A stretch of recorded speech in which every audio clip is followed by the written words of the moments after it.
Confidence level multiply ചെയ്തു. അങ്ങനെ multiply ചെയ്തപ്പോൾ എനിക്ക് മനസ്സിലായി, every time every new skill gives me A new confidence.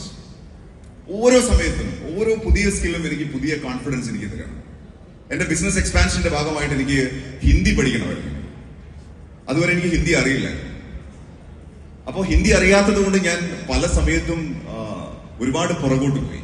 പക്ഷെ എനിക്കിത് മനസ്സിലായി, high capability, high confidence, high income. ഈ ഹൈ കാപ്പബിലിറ്റി എന്ന് പറയുന്നത് ദാറ്റ് മീൻസ് ഹൈ സ്കിൽ. അപ്പൊ എനിക്ക് മനസ്സിലായി, എന്റെ ബിസിനസ് എക്സ്പാൻഡ് ചെയ്യണമെന്നുണ്ടെങ്കിൽ ഒരു പുതിയ ലാംഗ്വേജ് ഞാൻ പഠിക്കണം. അപ്പൊ ഞാൻ പഠിക്കാൻ തുടങ്ങി. ഞാനും കഷ്ടപ്പെട്ട് പഠിക്കാൻ തുടങ്ങി. മാം വരുമ്പോ ഹൂം വെക്കണം, തും വരുമ്പോ ഹോ വെക്കണം.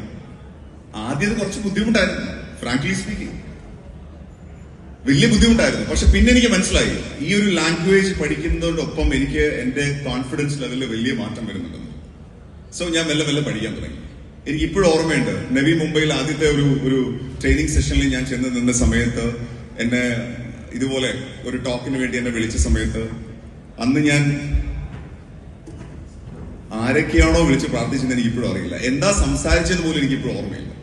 ഞാൻ ആകെ സംസാരിച്ച് എനിക്ക് തോന്നുന്നു ഒരു 10-15 മിനിറ്റാണ്. എന്റെ പേര് പോലും എനിക്ക് മുഴുവൻ പറയാൻ പറ്റിയിട്ടില്ല. അത്രമാത്രം ഞാൻ വിഷമിച്ചു പോയി, അത്രമാത്രം ഞാൻ സങ്കടപ്പെട്ടു പോയി ഞാൻ. പക്ഷെ പിന്നീട് അവിടെ നിന്ന് എനിക്ക് മനസ്സിലായി, ഈ ഒരു ഹയർ കാപ്പബിലിറ്റി നമ്മൾ ഡെവലപ്പ് ചെയ്തെടുക്കുന്നതിന്റെ ഇമ്പോർട്ടൻസ് എന്താണെന്നുള്ളത്.